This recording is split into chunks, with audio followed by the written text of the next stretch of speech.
A few years ago, the Gondwana Collection did an interview with Andimba Toivoyo, a Namibian freedom fighter. Being a freedom fighter, Toivoyo was exiled from his homeland and also imprisoned, just as Breytenbach had been during the apartheid regime. Using that as a point of reference, we asked Breytenbach how a person moves from being imprisoned to being someone who inspires masses.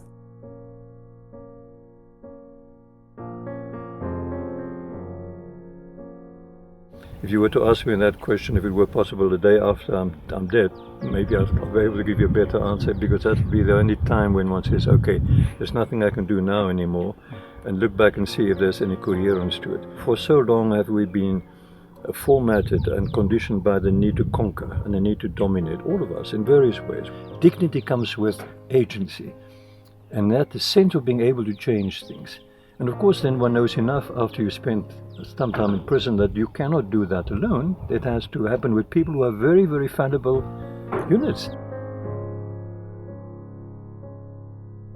On your own you travel fastest, but together you go much further. And I don't think any one of us can singly pretend to have the answer. And I think we need to do that. Tolerating the diversity in oneself and in the other. I've met many people, and there's of course an instinctive bond among ex-prisoners. Even those who were probably completely on the other side.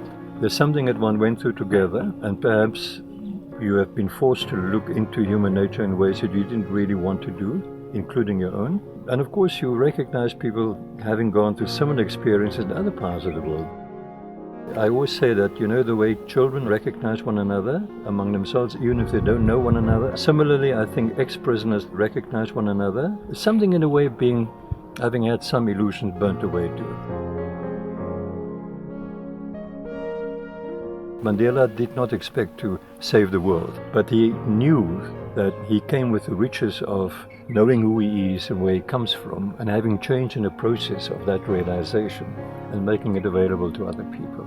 And of course he had a tremendous sense of humility and of humor. But then I've always found that among people who spend time in prison.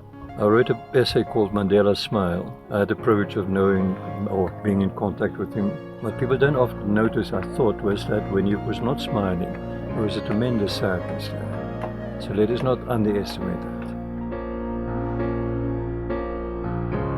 Watch this space. The next question we gave Breytenbach will be available next week.